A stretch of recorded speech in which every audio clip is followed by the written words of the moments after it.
On the following evening, I took the blue train to the Riviera. 2 or 3 days later, went over to Antibes to see Elliot and give him news of Paris. He looked far from well. The cure at Montecatini had not done him the good he expected, and his subsequent wanderings had exhausted him. He found a baptismal font in Venice and then went on to Florence to buy the triptych he had been negotiating for. Anxious to see these objects duly placed, he went down to the Pontine marshes and put up at a miserable inn where the heat had been hard to bear. His precious purchases were a time on the way, but determined not to leave till he had accomplished his purpose, he stayed on. He was delighted with the effect when at last everything was in order, and he showed me with pride the photographs he had taken. The church, though small, had dignity, and the restrained riches of the interior was proof of Eliot's good taste. I saw an early Christian sarcophagus in Rome that took my fancy, and I deliberated a long time about buying it, but in the end I thought better of it.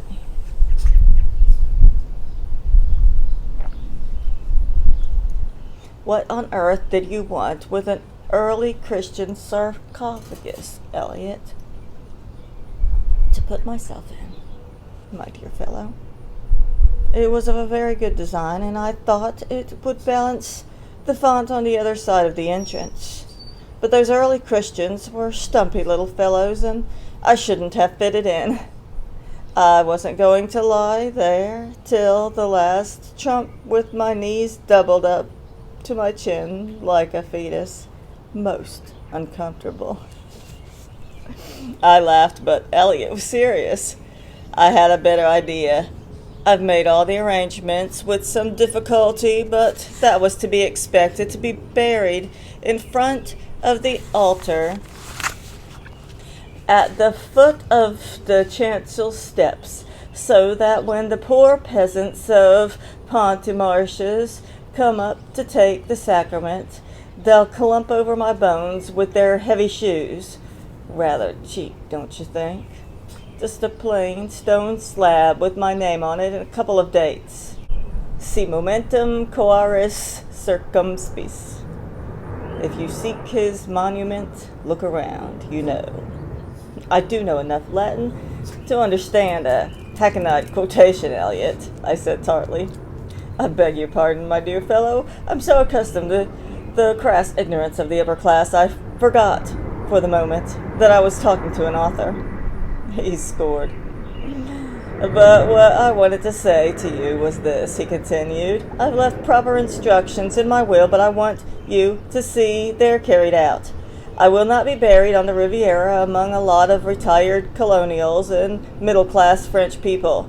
Of course, I'll do what you wish, Elliot, but I don't think we need to plan for anything like that for many years to come. I'm getting on, you know, and to tell you the truth, I shan't be sorry to go.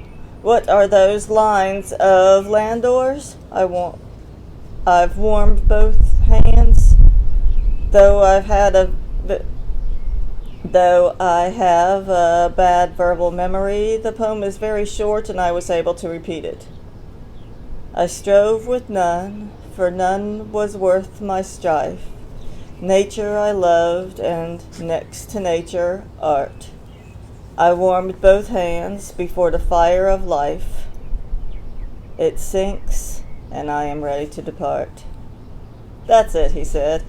I could not but reflect that it was only by a violent stretch of the imagination that Elliot could fit the epigram to himself. It expresses my sentiments exactly, he said, however. The only thing I could add is that I've always moved in the best society in Europe. It would be difficult to squeeze that in a quatrain. Society is dead. At one time I had hopes that America would take the place of Europe and create aristocracy and that Hoy would respect. But the Depression has destroyed any chance of that. My poor country is becoming hopelessly middle class. You wouldn't believe it, my dear fellow, but the last time I was in America, a taxi driver addressed me as brother. But though the Riviera, still shaken by the crash of 29, was not what it had been, Elliot continued to give parties and go to parties. He had never frequented Jews, making an exception and only for the family of Rothschild, but the grandest parties were being given now by members of the chosen race, and when there was a party, Elliot could not bear not to go. He wandered through those gatherings, graciously shaking the hand of one or kissing that of another, but with a kind of forlorn detachment, like an exiled royalty who felt a trifle embarrassed to find himself in such company. The exiled royalties, however, had the time of their life, and to meet a film star seemed the height of their ambitions. Nor had Elliot ever looked with approval on the modern practice of treating members of the theatrical profession as persons for whom you met socially. But a retired actress had built herself a sumptuous residence in his immediate neighborhood and kept open house. Cabinet ministers, dukes, great ladies stayed with her for weeks on end. Elliot became a constant visitor. Of course, it's a very mixed crowd, he told me, but one doesn't have to talk to people who one doesn't want to.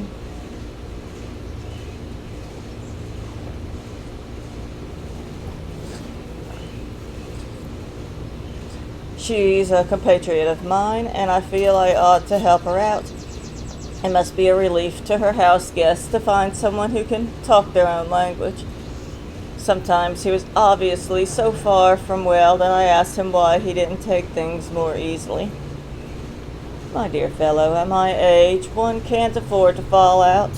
You don't think I've moved in the highest circles for nearly 50 years without realizing that if you're not seen everywhere, you're forgotten. I wondered if he realized what a lamentable confession he was then making. I had not the heart to laugh at Elliot anymore. He seemed to me a profoundly pathetic object. Society was what he lived for. A party was the breath of his nostrils. Not to be asked to one was an affront. To be alone was mortification. And an old man now, he was desperately afraid. So the summer passed. Elliot spent it scurrying from one end of the Riviera to the other, lunching in Cannes, driving in Monte Carlo, and exercising all his ingenuity to fit in a tea party here and a cocktail party there, and however tired he felt, taking pains to be affable, chatty, and amusing. He was full of gossip, and you could trust him to know the details of the latest scandal before anyone but the parties immediately concerned. He would have stared at you with frank amazement had you suggested to him that his existence was futile. He would have thought you distressingly plebeian.